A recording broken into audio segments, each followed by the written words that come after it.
right. Okay, so this is page 65. It's area and perimeter number 4. Out of the unit on area and perimeter, there's multiple lessons. This is the 4th lesson. This one's on pi. Okay, if I ask you what pi is to you, what is pi? A pi? Circumference divided by the diameter. 3.14. Okay, circumference divided by diameter. 3.14. What else did you say? A pi. A pi, what kind? Be more specific. Blueberry. Blueberry, right? Okay, that's true too. I don't see a problem with that. It's not necessarily contextual to math. Are you with me? Irrational number too. It's a what? Irrational number. It is an irrational number. Everybody say irrational number. Rational number. So irrational number carries with it 2 characteristics. Do you know what they are? It never ends. It never ends. Everybody say never ends. Never ends. Okay, everybody say never ends. Never ends. And what's the other one? National reactor or something like that. Never repeats. It never repeats. So you know how there's a repeating number in a decimal. Like say you had 5.343434. You cut off the rest and put a line over 34 because you're saying the 34 repeats. This one doesn't repeat. It never ends and it never repeats. You following this? Mm-hmm. Yeah. So how many digits? It's 3.14, but the numbers keep going. 3.14, 1592653589793238846 forever. You following? Yeah. This is what pi is. It's an irrational number with those 2 characteristics. You okay with this? Yeah. Okay. So go through here are some of the facts about pi. Number 1. Pi is always the same for every single one of infinite circle sizes. So, what would pi be for a circle this big? 3.14. 3.14. What if the circle's this big? 3.14. The same thing, 3.14. What if it's this big? It doesn't matter how big the circle is, small to big. It's always the same. It is always the same. That is correct. Okay? So that's kind of crazy, right? Don't you think that's kind of interesting? All right. Number 2.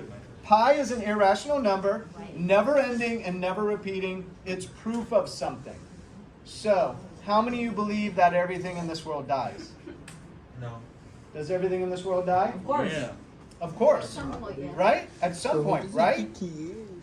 Okay, people, we pass away, pets, flowers, trees, everything dies that we know of, right? Yeah.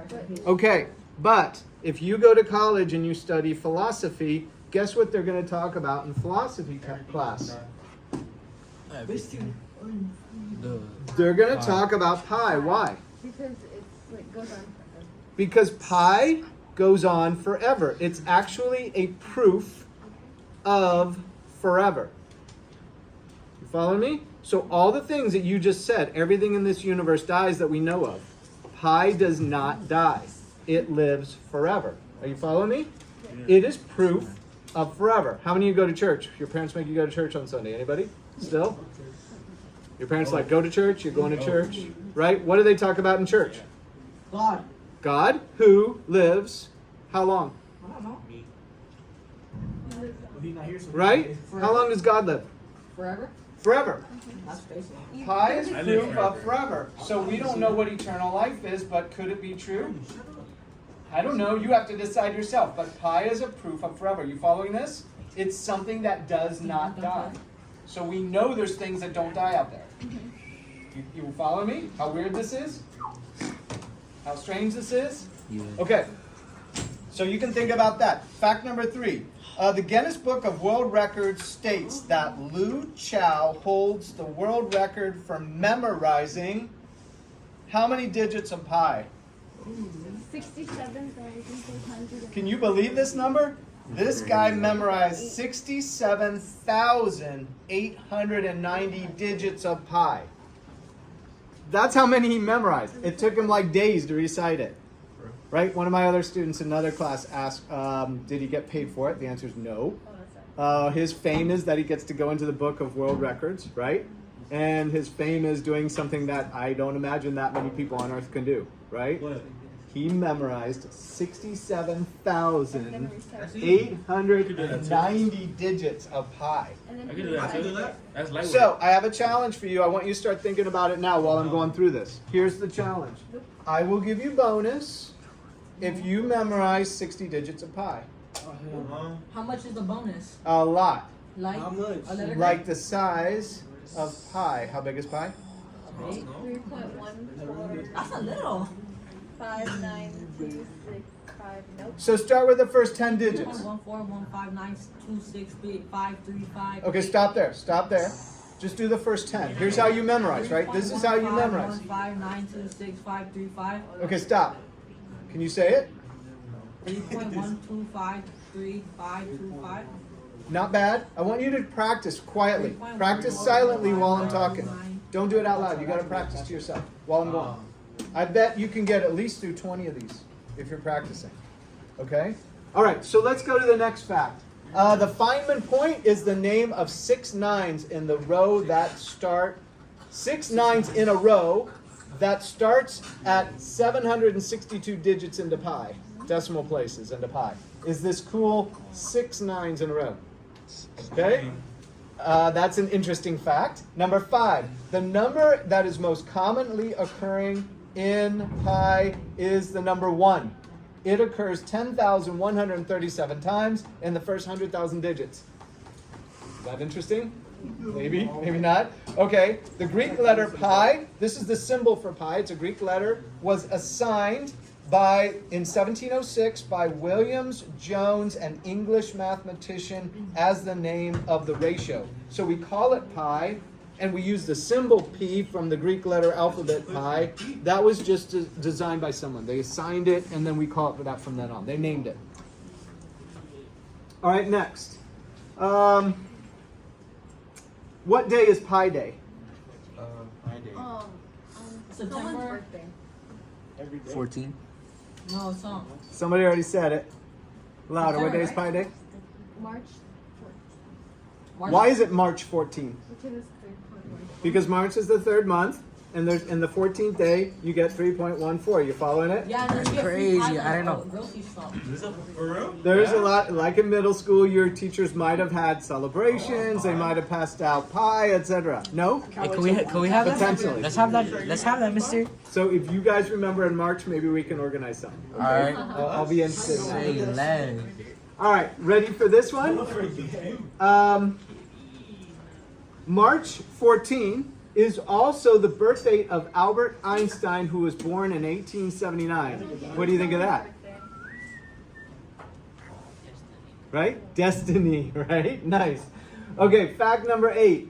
The record of discovering the most digits of pi belongs to Fabrice Ballard, who calculated 27 trillion decimal places on his desktop computer.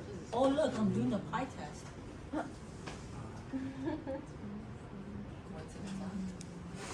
Very nice. Yes, awesome. Thank you, Joshua. Okay, if you want to know more, Google a math class about pi on YouTube for fun information. That's if you're interested in pi. It's a whole hour on pi. All right. What is pi? Pi is circumference. So circumference is if you're a person on the circle, right? It's another word for perimeter, but for a circle. If they walked all around the circle and ended up where they were, that's circumference, right? Take the circumference of a circle, divide it by diameter, and that's the ratio that produces this irrational number, 3.14159265535 ... You okay with that? That's where it comes from. That's what it is. Okay, number 11. Where do we use pi? We use it in the area of a circle, pi r squared. We use it in the circumference of a circle, 2 pi r. Number 12. Don't use 3.14. Why should you not use 3.14? But it's not as accurate as if you were to use the pi symbol. So 2 things. On your calculator is a pi button, and it contains more of these digits. Not an infinite number. Your calculator is not infinite, right? It has a limited number, but it's far more than 3.14. So you can use the calculator key to help you calculate. That'll be far more accurate. But what is the most accurate of all? Leave pi in your answer. So for example, over here, we calculated the area of a circle, and it came out 9 times pi centimeters squared. Leave the pi in the answer, because now it's infinitely accurate, because this symbol contains the infinite number of digits. Does that make sense? So you leave pi in the answer. You just say 9 pi centimeters squared. You don't have to multiply it anymore. In fact, don't multiply it anymore. Right? Don't multiply it by the pi cube. Just leave the pi in. All right, fact number 13. Google the joy of pi for even more information. And then this is your memorization challenge. Who thinks they want to try this? You don't have to do it today. I can do that. Okay. Okay, I love it. I love you guys trying. 56, Now you're- 35. Now you're cheating. It was 65. 35. Good, you transposed 65, but you're on the right track. I got it right. I got you covered up. Okay, go for the first 10. 89. 3.14. Ready? Ready? Oh, okay. Don't look at it. Let us look at it while you do it. Ready, mister? Ready? Hold on. 3.14, First prime. 1, 5, Okay. no, 6, 5, 3, 5. Yes, that's the first 10. Oh, you actually got it? Now I want you to go to the next 10 and add it. 8, 9, 7, 9, 3, 2, 3, 8, 1, 9, 2, 6, 4, 3, 3, 8, 2, 3, 7, 9, 5, 0, 0. I mean 5, 0, 2, 8, 8, So, 4, if 1, you're willing, 9, I want you 7, to memorize those first 60 digits. That's easy, mister. All right? I can do it Now if I I'll get give you myself. bonus points for doing it. Are you interested? This right here. You can either take a picture of up there or take your notes, or you can just do the one with five. Lu Chill. You sexed up on your computer. Got you. I got you. Okay. Good. Okay, stop that. No.